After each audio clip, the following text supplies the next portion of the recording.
Hi, and welcome to my live chat today, where instead of chatting to a dad in business like I normally do, we're taking a different tact today, and I'll be chatting with career coach Michael Laws about how health can impact career and the stresses of being in work versus finding work. So thanks very much for joining me today, Michael. Please go ahead and introduce yourself. Thank you for having me. Yes, so I'm Michael Laws. I run Realign Your Career, and as Paul was saying, it's a careers coaching company, and I'm what's called a careers alignment coach, which is a fancy title for supporting people to align themselves to their future careers. So it's more than just getting a new job. It's about finding something which is really in line with your passion and your purposes in life, and ideally that will sustain you long term rather than sort of jumping ship because it's not right again. And I've been doing that for about 10 years now. Okay, wow. So vastly experienced in that area. So yeah, this is a really interesting conversation because obviously we've spoken privately about how your kind of physical health and your well-being impacts your abilities and your energy levels and your the way you sort of interact with your job, which takes up a big part of your life. So I'd love to kind of dig into maybe a bit of your sort of background and your career journey and how it led to you then setting up. Okay, well, that's not a long story in itself. I started my career in the city many years ago, and I sort of left that and I went into financial recruitment. So the link was the finances, really.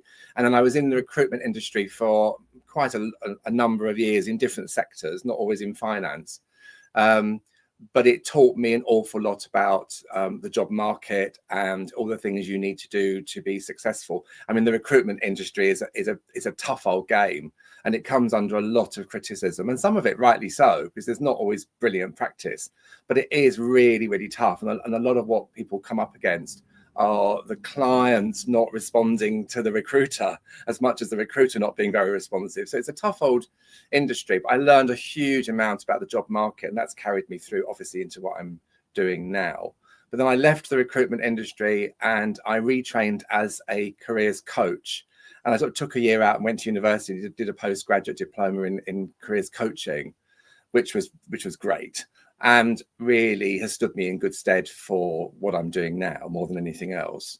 And it's really because I think the conclusion I reached in the end within recruitment, it was so invoice led and it wasn't person led. And I spent a lot of my time trying to talk to people about their career aspirations and supporting them to do what I could above and beyond. But there's no time and there's no interest in the sector to do it because it's all about getting that person into a job and getting the invoice out, frankly. Yeah. So for me, it was an extension of my background, but it was something I felt much more passionate about, really supporting people. And since then, I've really worked in that sort of industry one way or the other, either through voluntary sector or my own private company. And I think the other thing to say is I've been around a personal development training organization for many years, over 20 years. And the things that they teach you in that are all about how to overcome our kind of mind's obstacles and the accusations and demands that we make upon ourselves, and how we very often see ourselves as somebody far more diminished than we truly are. And I've been around that as a volunteer in different guises over 20 years. And that has absolutely informed my practice now, because most people I'm working with are struggling in confidence, self-worth, self-esteem, matters like that. So a lot of what I'm doing is working on those issues. And without a doubt, it causes, career and career issues. Most of the people I'm working with are struggling with some degree of mental health because of the pressures of work and the boredom and frustration and a lack of appreciation and extended hours and coming home, bringing all those problems home, which they're trying not to bring home, but they do bring home, and it affects the whole family. And mental health, I suppose, hugely linked to career and career issues. Physical, not so much, but I've worked with a lot of people in the past where undeniably those people had physical and mental health issues linked together, and studies have proven that those two things are linked. So it does crop up a lot, but I think me personally, it's much more the mental health aspect of the impact of the work problems. When, like you've alluded to, our mental health is obviously linked to our physical health, because our mental health lives in our mind, in our brain, and how we sort of manage our body and look after our bodies going to have an impact on that in some way or other. And I think what I'm fascinated in is, especially in talking to someone like you, is potentially, rather than our physical health having an impact on our career and our work, maybe it's the other way around. Maybe our work can have an impact on our physical health. I think so. You know, I mean, in mental terms health, of absolutely, undeniably. I mean, that absolutely, I come across that all the time. I think physically what happens is that I work with a lot of, I think another link is I work with a lot of sort of middle-aged guys. That seems to be a very common area for me. I mean, obviously I work across the board. It's not gender-based like yours is dad's, you know, mine is anybody over 18 who's working. But I do seem to find that the majority or a majority sector, if you like, of my clients are men in their middle age, struggling with all the things that I've said, still trying to bring home the bacon, still trying to keep the family going, still trying to keep the mortgage paid, you know, doing all of these things. And their physical health really suffers because they cannot find the time to do anything. They don't have the time to go to the gym. They don't have the time to go even for a walk. They come home, you know, 7 p.m., 8 p.m., absolutely exhausted, and they want to have just dinner. They need to collapse. They need to spend a bit of time with their family. It's not quality time necessarily, but it's time. And they don't have time to go and do anything during the day necessarily, or the will to do it during the day. And physically, they're not looking after themselves very well. Their diet isn't always great. Maybe at home in the evening it's okay, but during the day they're just sort of pushing anything down just to kind of keep going, really. So there's the impact. I think it's both ways round, really. I think if you're struggling with your physical and mental health, your capacity to do your job well, you know, hugely impacted. But I think also the other way around. You know, if you're struggling in work, everything else suffers as well. Relationships suffer, your diet suffers, your physical stamina suffers. It's, you know, everything is linked together, really. And our work is just a massive part of well, for most people, it's a massive part of our lives. Yeah, it certainly is. Yeah, if you break down the hours through a month that you spend doing work versus outside of work stuff, you know, it's almost 50-50, hugely disproportionate, really. If you take the work hours and the sleep hours, we don't get a lot left, really. It's quite, you know, it's quite amazing. But I do think also there's a lot of talk about flexible working. There's a lot of talk about work-life balance. You know, there's a lot of talk on LinkedIn about all of these issues as well. But what I find in reality, work-life balance is still a massive issue. And flexibility in the workplace, it's a great talk, but, you know, it's not an entitlement. It's an entitlement to have a conversation. And people shy away from actually even engaging in those conversations. The hybrid thing helps people, but that's becoming less fashionable again now. So people are being pushed back in. Extended journeys again. The whole thing is just very onerous. Yeah, it is. Yeah, and like you said, there, you know, with the fact that everyone's being pushed back into the office space, essentially, it seems to be that's the trend. That doesn't just mean that piece of work is being done there. There's the commute, like you said as well, which for some people, you know, I live in Bristol, and driving across Bristol in the morning you forget about it. It's a nightmare. So people are arriving at work, you know, tired, stressed out. You know, under pressure, and early because to avoid some of the traffic, they arrive early, so they're there at 8 a.m. and they still don't leave until 6 or 7 o'clock because they just need to keep on top of the workload. And it is easier for them at home sometimes, but in reality, not always, because there are other stresses, there are other things that pull. So, you know, the hybrid model is great in some ways and not so great in others. It just depends on your own circumstances. But it is hard, I think, to keep your health and well-being in check when your job isn't right, when your career is not right, and you feel really down about it and stuck. People come to me and they say the two things they say to you more than anything else is, I'm stuck. They can't see a way out anywhere.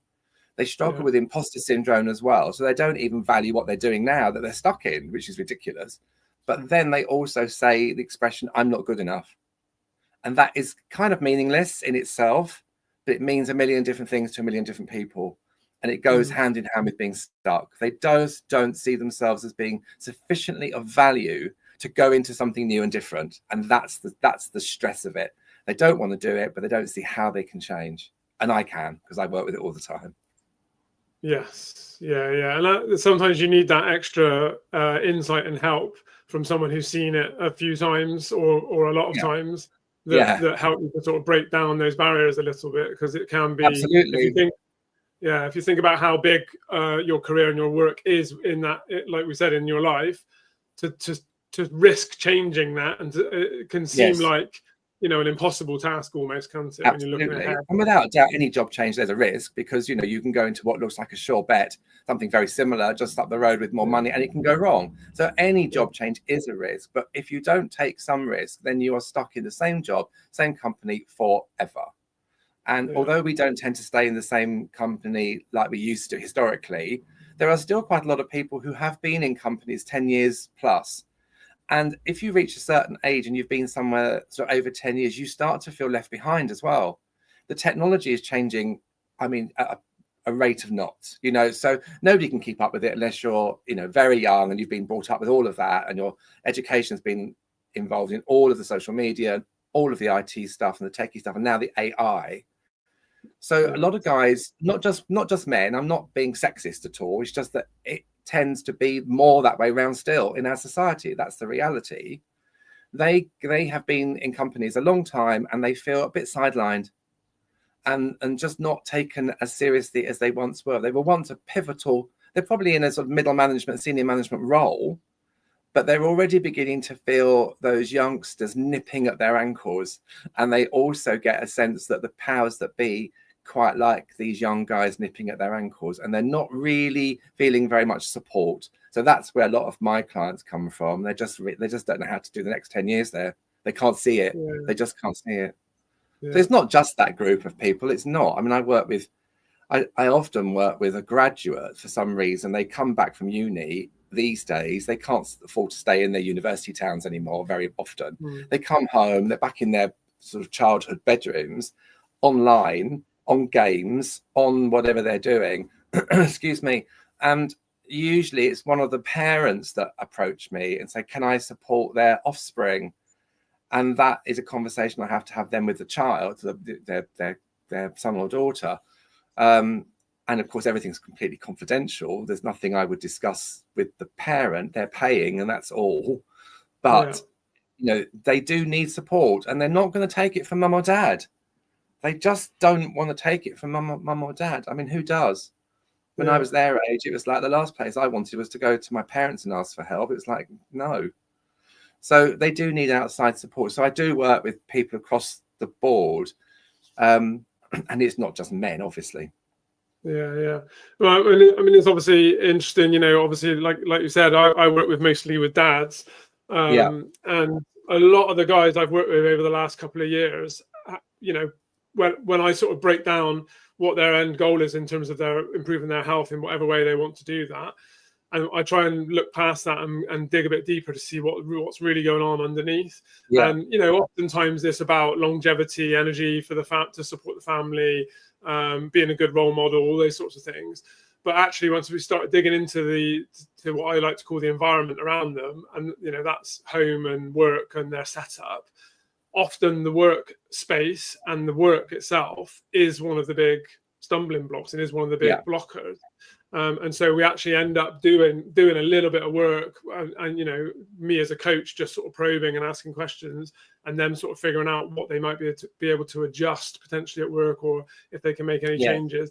And it's led to a couple of guys changing jobs over that time, not directly with my, you know, input necessarily, but they come to that realization that, well, I'm sure you're sparking something for them. You're sparking something, because a lot of people just don't realize and dads as well, especially, you know, they have that extra responsibility.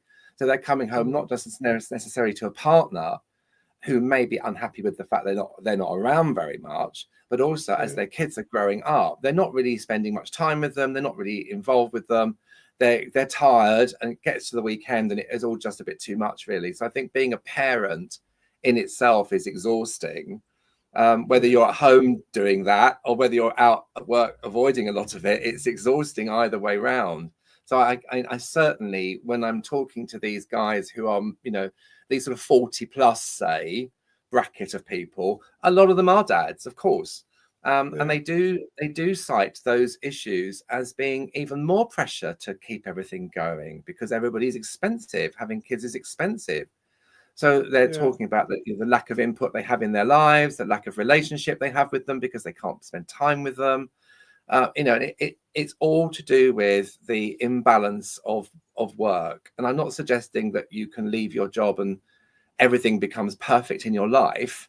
It's not about that, but it is a big lever sometimes to looking at that balance again. And I end up being a marriage guidance counselor, which I am not. But, there are a lot of circumstances where it's about what goes on at home. And sometimes it's actually what's going on at home, which is creating the problem and not just the job. Mostly it's the work impacting the home life. But sometimes it actually does come down to the fact that they are really bored, frustrated, unhappy, unloved, whatever. And that is really the issue. And they kind of blame it on the job. So it does go both ways. Although, to be honest with you, it is mostly the impact of the job on the family. It's more that way around. Yeah. I mean, I kind of like to coin the phrase work-life harmony or work-life alignment rather than balance, because for a lot of people, you can't just switch work. They are in a leadership role or they own a business or something like that. You don't just switch off, when you walk in the front door. So it's about trying to find that. Many can't. Yeah, exactly. Yeah. So it's about trying to find that balance and that peace of mind, isn't it, in between the two? Having good communication, I think, with your partner, with the people that you live with. And then through those conversations, actually realizing that your kids don't really care what you do for a living or what your job is. They just want you to spend time with them. Yeah, they want your attention, really. Yeah. So it's about trying to be able to. So reprioritize a little bit, isn't it? Sorry, we're talking over each other now. Sorry, I'll stop. Right, there you go. I think one of the factors as well, again, this all sounds a bit sexist, but I think generally men are less able to communicate their issues and concerns and worries and upsets. And I think they believe that what they're bringing home is a closed door. So they go home, they've left work behind, they come home and they compartmentalize. They think they can compartmentalize a lot of things. And actually, they don't. So what they do is they come home, they don't talk about it, but actually that is a shutdown position. And the other person, their partner, actually knows they're not right. They're in a bad mood, they're tired, they're exhausted, they're crabby, whatever. But they won't actually say, this is what's going on for me. I'm really struggling to keep this life going. I'm really struggling with my job, the hours, the commitment, the expectations on me. They don't discuss it. And they think they are doing the right thing by not discussing it. But actually they're not, because their partner just feels more and more shut out. And that's where the communication really breaks down. So sometimes my best advice is to kind of say some of the things you're saying to me to them. Go home and be honest and open about what's going on for you. And you'll probably find they really, really care and they really, really understand and they really sympathize. What they struggle with is the silence and the pretense, because it just leaks out of us if we're going, oh, I'm fine. I'm absolutely fine. Like, don't come near me, kind of fine. It's so clearly not fine. But so I think it's about opening up as well. And when you have a careers coach like me, because I'm not your straightforward just CVs, applications, blah, blah, blah. I do all of that as well, of course. It's the nuts and bolts of any careers coach is to sort out a CV in outstanding applications and interviews. That's bread and butter. But my approach is very much the personal development side, overcoming all the things that get in your way. And then once they will open up to me, which people tend to do so quite easily, I'm pleased to say, they can then take that home with a bit more confidence. They've started to express themselves and shown a bit of vulnerability, and they haven't turned to dust. And that's the thing. A lot of guys think, oh, I can't possibly be vulnerable. It's like, it's weak. If I'm weak, I'm done. And it's not true. It's vulnerability is strength, actually. So once they start to get practice a little bit, and they'll go home and talk about more than they would have done before. So it's all a very useful process. Yeah. I think it's really important to have that communication channel opened up. At the end of the day, they've chosen their partner maybe many years before because they did share everything. And so, like you said, if you try and we do leak information, they know something's not right, and if you're not sharing it, then their mind may go off in all kinds of directions, All wondering what the sorts hell of is going directions. on. So it can make it Oh, worse. It more sort of damaging. compounds. Yeah, and it's just that you're being excluded, and you're not in it to be excluded, are you? You know, you're in it to be together as a team. And if you're being excluded, and you get a sense of that, people get that, especially if you're married to someone or living with someone, they know when things are not, you're not communicating what's real, and they feel very excluded. And then that comes back as them being unhappy and bad-tempered and irritable and demanding. So it just snowballs, really. But you know, no, I'm not a marriage guidance counsellor. No, but you're right, and I think that's one thing I always encourage. So when I work with my clients, a lot of that first initial conversation is about what the blockers are for the individual, and have you actually communicated this with your most important people, because they're going to support you. Even if, you know, a lot of guys will say, well, there's no point telling this person because they won't be able to help me. But we're not expecting them to have the answers. What they will do is at least now know that you've got a problem in that area, and offer their support and their, even if it's a hug, or making you your favorite dinner, or doing something that's just going to help. There's just an empathy, a sympathy, a unification, something that you want to go home to rather than you need to hide away from. And it's not just men. You know, I'm working with women, as of course, a lot. I think the issues for women are different. I think they struggle with, I mean, this is overgeneralizing, of course, but you know, I think women struggle more with issues in the workplace around how they're treated at work by, you know, leaders and male bosses and cultures. And, you know, they still struggle with a lot of inequality issues at work. So what they take home, I think, is a sense of inequality, and they need that bridge at home where they are valued and supported. It's the same kind of it's the same needs at home. It's just you need to be in partnership with your partner. Well, surprise, surprise.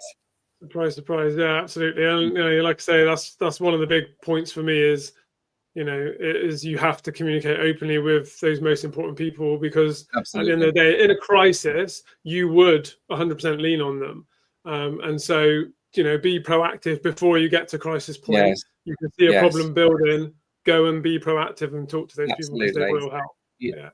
And I it's kind of evolved for me that I work more with men than women. I mean, that's just how it's evolved. It's not because I've designed anything. Like yours is a focused approach to dads. Mine's just evolved into that client group a little bit more. It's not hugely more, it's a little bit more. But one of my huge concerns is that, you know, I know there are lots and lots of female client like groups out there. You look on LinkedIn, there's loads of female groups, female speakers, and I'm not saying they're not needed and they're not warranted, because, you know, let's face it, I think women have had a much tougher ride in the workplace historically than us guys. So I don't think for 1 minute any of that's not valid, but I think the male voice is not heard. And then, you know, we have some alarming statistics in this country around male suicide. Young guys, young men, firstly, which breaks my heart. You know, they're not even old enough to, I can't even begin to think how they got to that state, you know. But the other group is that middle-aged, like 40+ men who are committing suicide. And again, I can't say it's all down to work. Of course it's not. But work plays a huge part in their self-esteem and their well-being. And if they're struggling, they can't make ends meet anymore. They can't keep up with the workload anymore. They're just not providing enough, quickly enough. That can lead people into sort of massive depression. And again, you know, men will hide this. They won't talk about it easily or lightly. And again, you're snowballing into some really horrible outcomes sometimes. And we have some terrible figures in this country. So my interest lies in, you know, what can I do in my own tiny way to support the male population to not be in that state, which is hardly realistic ambition for me on my own. But I do take it very seriously, and I will speak to those issues online when I can and support people who are talking about male mental health. It's really important that we speak up. Yeah, absolutely. Yeah, I agree 100%. And to be honest, even if you were to help one person make a difference and make a change that may have led them down a different path, then that's Yeah, enough, you know. it's great. It's a very, I find my job very satisfying Yeah. on all sorts of levels, because it is about supporting people. I've done a lot of it in my working life. I used to work for a charity. At one point, I was working for the charity while I set up this business. So my availability to clients was only evenings, which was fine, but now it's not. It's daytimes and which is much easier. But if you're working, you still need a coach in the evening. That's part of the job. But I did work for a charity as an employment coach, and I was working for their beneficiaries, and the problems of poverty, again, really impact on work and mental health. That's not the same with my private clients, because they are paying me. Therefore, you are able to sustain a level of income and expenditure to be able to retain a coach. Whereas before, it was clients that were coming on board through the charity, but the issues were very similar, actually. Just the added poverty aspects, which is not to be dismissed at all, and that can cause great issues too. But the issues actually were not that dissimilar. Yeah. No. So I kind of keen to ask you about, when you're helping somebody that's unhappy with work, looking for a career change, but also maybe they're sort of struggling around just that work life, harmony, that alignment with everything, with family and so on. What sort of tips have you helped them to realize, or have you got any good tips from clients you work with that have really helped them to kind of get their focus, get that energy back, and kind of make those forward strides? I mean, I'm working through a coaching program. It's a coaching package that you can just sign up to having interview support or a new CV. I do that, but it's not what I'm about, really. So people sign up as a coaching client, and I'm taking people through a process of personal development in the first half. I'm really supporting them to look at how they see themselves. What do they see as great value? Where do they see themselves as falling short? Really, that kind of expose to how they view themselves, so that I can challenge those beliefs, because we tend to, as human beings, have an inner dialogue, and it's usually quite negative. And it's not based on the truth, it's based on what we believe to be the truth. But when we believe something wholeheartedly, it becomes our truth. So if you've got a voice that's saying, I'm not good enough, I'm stupid, I'm lazy, I'm an imposter, whatever that negative script that runs all day, every day for most human beings, that's what I'm asking them to tap into. So I'm supporting them to look at what are the kinds of things that trigger that. Because this brain of ours runs in about a 12th of a second between something that triggers us and how we react. It's not response, it's react. And what we think and feel about ourselves, and that negativity holds us back massively in our lives. And it's been going on probably since we were kids. I mean, these things start very, very young. And then what I'm doing with them is taking them through a process of understanding the kinds of triggers that set them off, what the process is that they can't really grab hold of because it's so fast. So I'm asking them to slow this process down with a particular technique, which I teach, for them to go in and look at what is the script they're running. And then I'm asking them to actually go through it with me and tell me what is actually the truth about that. And of course, 99% of this stuff is actually lies. And when you start to do that over and over, it alters those automatic neuro pathways that tell you you're rubbish. Because if you're constantly just believing and believing and believing, it just reinforces it. If you find a way to step in and challenge it and say, well, are these things actually the truth? Or are they my interpretation of the truth? Are they my beliefs? And some of those beliefs will be deeply held, core beliefs, very damaging, but they never were the truth, and they never will be the truth. They're just things we believe. So for me, it's about supporting people to get to a place where they're saying, I have never really understood why I do all these things automatically. I've never really understood why I feel that way. And then they start to understand it. And by understanding it and noticing it, you can change it. It changes and you change. That's the real key. It's a real key. Yeah. It's a real key. And then what I say to people, it's like trying to look to your future through a murky, dirty, dusty window. Why do you think you can be creative about your future when you're actually not really on your own side? So for me, it's about cleaning that window so it's glistening and it's clear and it's sharp and focused, and you can look to the future. So if someone says to me, I want to be an astronaut. Okay, it's probably not going to happen. It's not just about having what you want, but you're on a pathway to looking at a new future, new ideas, more creativity, more passion. And from that, you find there are things that you actually want to do. And sometimes people find that what they're doing isn't so bad. Maybe it's the culture of the company that is wrong for them, but actually the role, they don't need to change completely. They just need to get out of where they are. So the clarity process for me is key. And that's the kind of first half of any coaching package. And that's probably where, whether it's a USP, I don't know, but it's certainly my way of working. And it works enormously well. People will say to me, I've never, ever sat back and thought about me and why I react to things, why I get angry so quickly, why I'm not good in certain circumstances.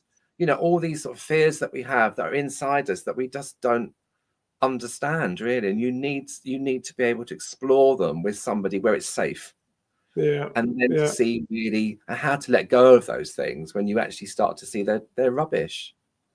But it's a process because they're held very deeply.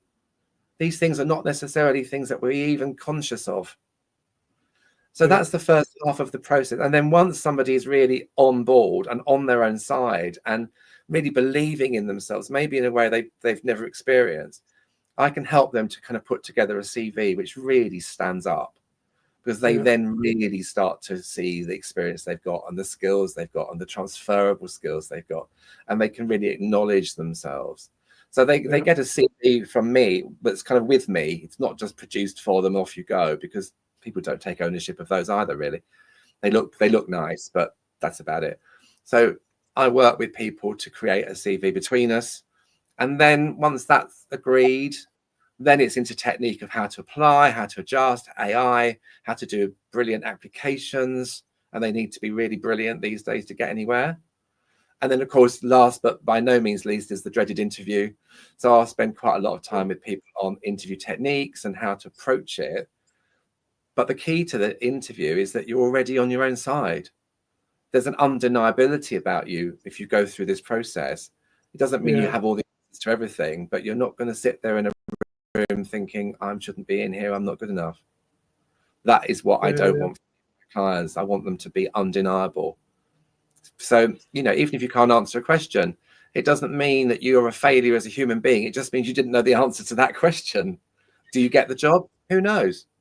But it's about going in there with an X factor, where people are going, that guy's got something, that guy's got something, there's something about him we want on board. Maybe he didn't answer every question perfectly, but the way he handled himself, the way he was comfortable in his own skin, that's what it's about more than anything that people will go for. That's a factor. So that's my sort of methodology across a coaching package of, it's a 7-week package, and it's delivered normally over 8 weeks, so that I take a week out from coaching in the middle when I'm doing the CV stuff, in touch with that person, but not coaching that person in that period. And then sometimes it's extended. You know, sometimes people want to do more work because what they're bringing up is big stuff. But the model is there to deliver across that weekly session, and the session's up to 90 minutes each week. So they usually are 90 minutes. They're quite intense.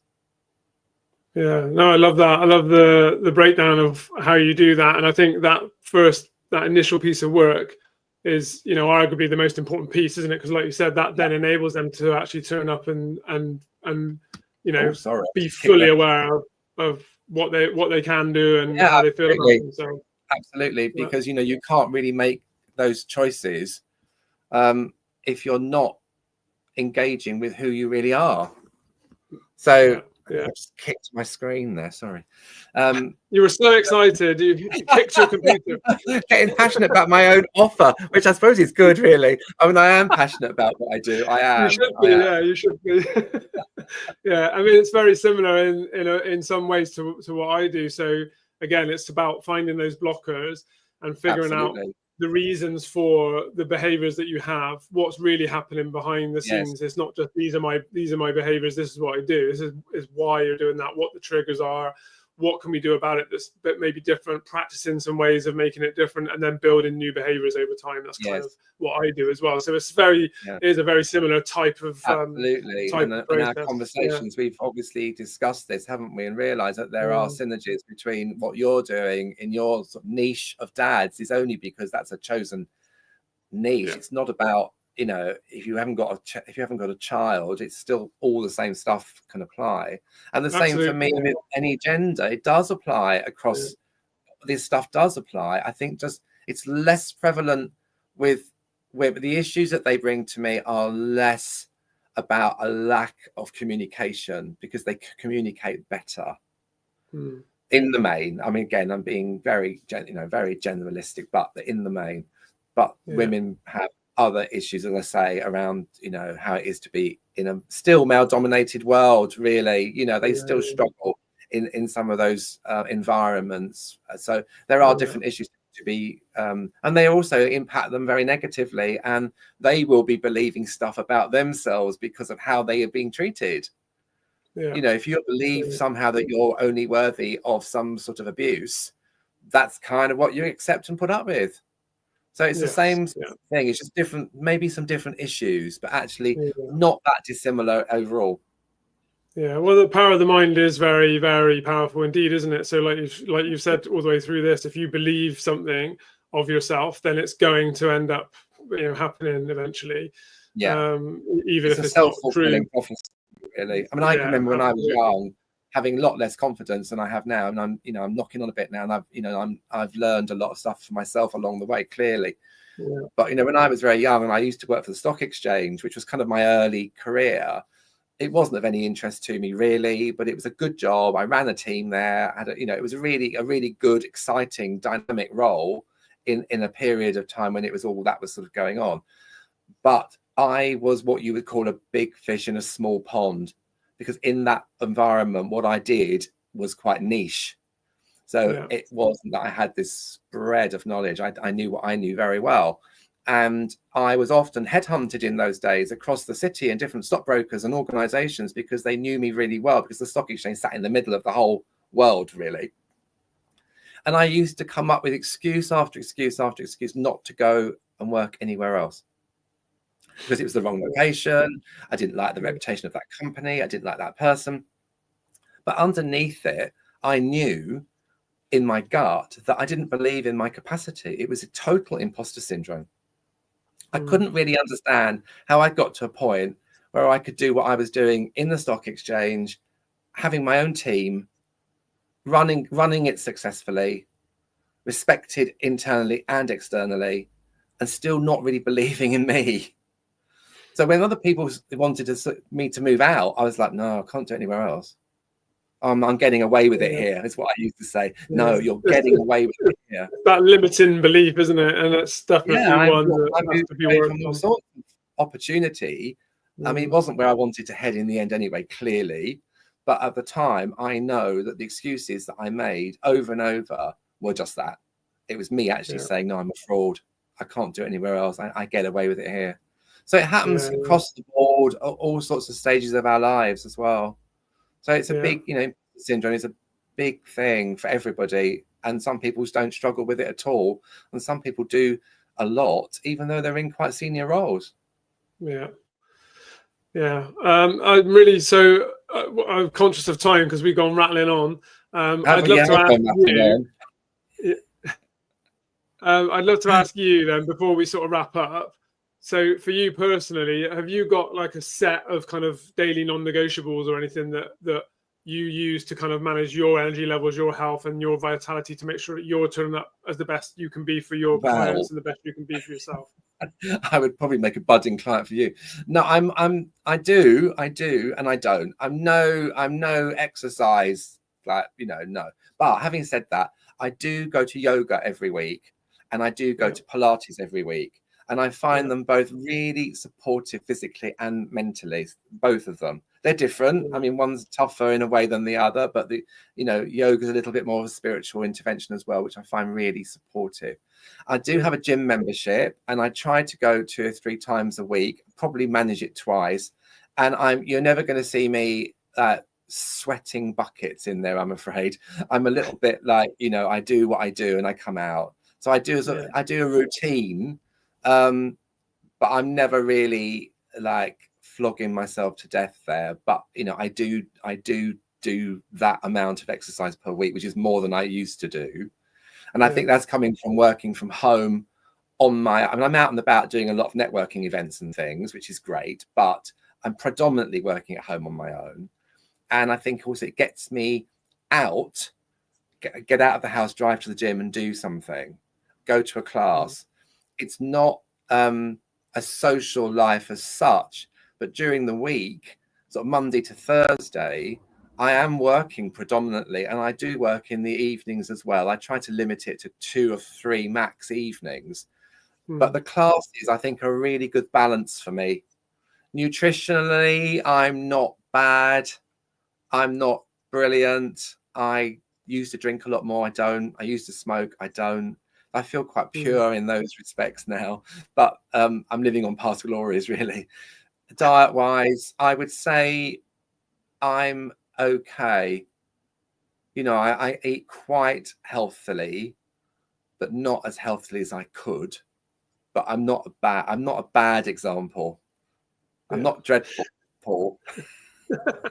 I wasn't implying anything anyway. I'm just intrigued because every time I talk to you, you're so full of like energy and vitality. I'm like, what is that? What is it? I guess it's just an inner drive, I suppose. Yeah, really a lot of self-motivation, and I do think it's important to keep that that balance as well with some sort of physical and mental health as well. I absolutely do. I can't do what I'm doing and work with the people that I've worked with over a lot of years, either as a volunteer or not, without recognizing the impacts of, poor health and poor nutrition. And again, when I was working for the charity, those things became almost non-existent.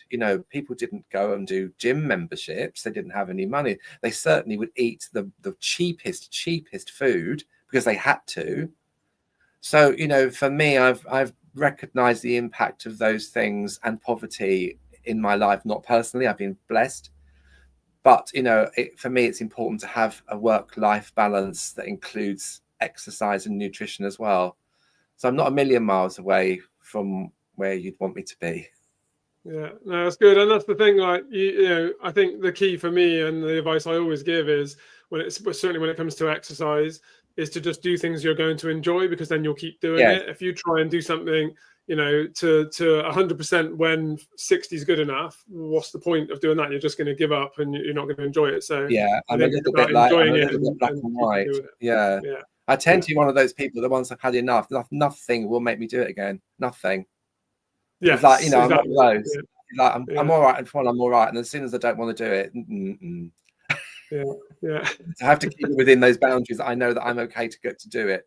If you said to me go every day to the gym, I probably wouldn't go at all. No. So that's the thing. It's got to be realistic, hasn't it? Yeah, absolutely. It's got to balance in with everything else. Yeah, good stuff. Well, look, I'm really conscious of the time, so I've really enjoyed the conversation. Thank you so much. Yeah, thank you so much for having me. Before we wrap up, how can people get in touch with you? Are you working on anything specific at the moment that you want to shout about? Let people know. I think I've given quite an overview of how I work with people, really. I have new clients coming all the time because it is a fairly short-term relationship. Some people extend, some people come back. They want support with a particular interview or something. Of course, it's not just, but in the main, it's a sort of 2-month block. So I'm always open to new clients, which is great. You can look at my on here on LinkedIn. I've got a number of testimonials on my account, and they give a really good breadth of indication of how I work. Some people will focus more on the support they've had through interview techniques. Some people will focus more on the personal development side, but it gives you a really good broad brushstroke look at what I'm saying here. So they're worth a look, definitely, if you're interested. Otherwise, Yeah. you can find my website, which is on the banner below. It's realignyourcareer.co.uk, and that really talks about my service. You can email me at michael@realignyourcareer. It's realign-yourcareer-.co.uk, but it is at the bottom here. And my phone number's on there as well, so just give me a call. And the one thing I do with everybody is I offer what I call a free discovery call. So every first call is an exploration, and there's never a charge. And some coaches, I think, do charge, because people often ask me, are you going to charge me for that? No, it's a free, because, you know, it's got to be a match. We've got to be able to match and work together in my style and right for you. So it's always a discovery call first. So, you know, if you want to have a chat with me about your situation without any obligation, just get in touch. Yeah, perfect. That's really good. Thank you for that. Just so people know as well, obviously you can contact me through LinkedIn. I've got coaching slots available as well, but I'm also pushing my fitness sessions over here in Bristol, in North Bristol. I've just relocated to a new gym. I've got nearly 30 dads that come and train with me, strength circuits every Wednesday morning and Sunday morning. Really good fun sessions, lots of sort of banter in the room. And actually, you know, some of the conversation we've been having today, Michael, a lot of these dads will come along, and this is the only place they'll share their troubles with somebody else. So it's helping support their mental health as well as their physical health and getting a bit of a workout. So brilliant. It's my little baby that I started a couple of years ago, and it's grown into this great community. So I'm really looking to a great number of people to have on board. I mean, well done to you, and I'm sure it's a very impactful service on lots of levels. And if I was more local to you, I'd come in and steal all your clients. Yeah, well, you know, I'm happy to pass on, and you know, this is part of why we started talking to each other. Absolutely, it's nice to we've have a talked about referral working network together more, haven't we? Which is great. Yeah. So, you know, I think the best coaches are ones that will know when to refer and have a toolbox of people that they can refer to help. So, you know, I'm very keen to do that. I'm very proactive in doing that, because that offers the best. Really, it offers the best support to our clients at the end of the day.